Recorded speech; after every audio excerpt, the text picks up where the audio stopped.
Why the Ebola strain ravaging Central Africa is so hard to combat. We hear from a CAP expert working with teams on the ground. Plus, CAP26 takes a deep dive into job burnout and how you can find balance.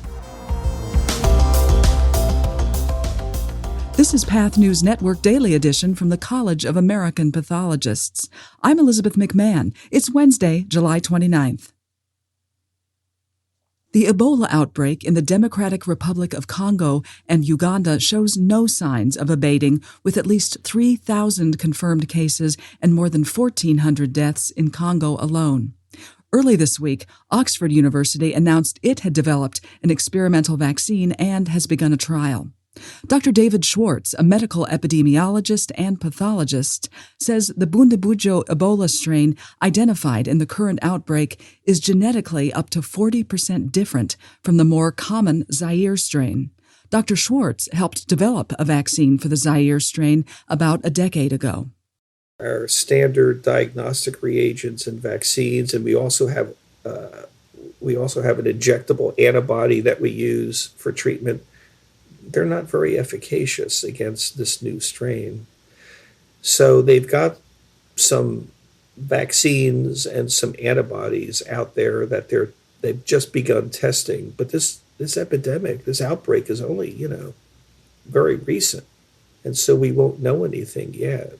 Dr. Schwartz, a CAP member who is working with teams in Africa, says that genomic sequencing and other advanced molecular technologies have transformed Ebola investigations in recent years. But unique circumstances on the ground, including a highly mobile population, make monitoring the outbreak challenging. Learn more about Ebola diagnostics, surveillance, and preparedness in an interview with Dr. Schwartz in The Pathologist magazine. Researchers have identified an inherited gene variant that can increase a man's risk of developing early, aggressive prostate cancer. The findings, reported this month in the journal Cancer Discovery, come from a study of more than 4,500 prostate cancer patients by researchers at the University of Washington and the University of British Columbia. They focused on an inherited gene called CDK12, which helps to repair DNA damage. Cells carry 2 copies of the gene, but if just 1 copy is normal, the cell can still make its repairs. Researchers found, however, that normal copies had mutated in the cancer cells of 5 men who also had close family members with cancer.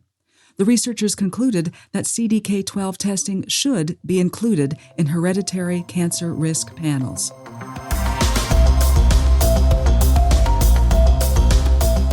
It's a discouraging fact in the field. About half of pathologists and laboratory medicine professionals say they've experienced burnout. Most common in residency and the first few years of practice, burnout is associated with increased medical errors, heightened liability, and workforce attrition. But few people want to talk about it. CAP member Dr. Michael Cohen is one person who does. He'll be co-leading sessions at CAP26 in October on what drives burnout, its risks, and interventions. Dr. Cohen, who is professor emeritus at Wake Forest University and the University of Iowa, says changing demographics are an underlying driver of burnout. The volume objectively of the work is going up because it's the aging population that largely supports healthcare, as it were.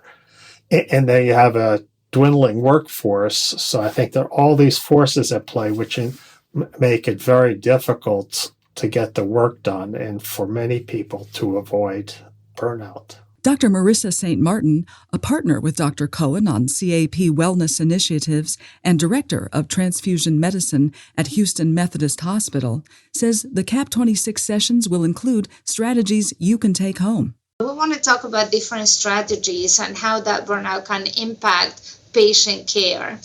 And then we are also going to have a CME approved a hot topic, and that's going to be on also October 5th, but at 2:30 p.m., 2:30 to 3:30 p.m., so you can come and get your CME and also hopefully learn about your own burnout, the burnout that maybe your colleagues may have, and then we are going to propose a lot of different strategies that you can bring to your group, to your facility, and see if we can all work together to diminish a little bit this burden of burnout. Stay tuned to Path News Network for more coverage of this issue in August. And finally, what makes an accurate, engaging image? That's the question the journal Nature recently posed to 5 scientific illustrators who create images for medicine, space, and science. Their responses, highlighted on Nature's website with sketches and full-color illustrations, center on curiosity, collaboration, and communication. Though AI is a concern for illustrators, they say it isn't yet sophisticated enough to make judgment calls that bring life, context, and even history to an image. University of Toronto scientific illustrator Sheryan Saharan said, quote, "In scientific illustration, you make decisions about what is known, what is uncertain, what a particular audience needs, and how to represent that visually. AI cannot make those choices and work with a clinician or researcher to negotiate what the image needs to communicate." That's all for today's Daily Edition. Be sure to check the show notes for more information on today's stories. Got a story you'd like us to cover on the Daily Edition? Write to us at stories@cap.org. We're back at 5 a.m. Eastern for another episode of the Daily Edition. I'm Elizabeth McMahon. Have a great day.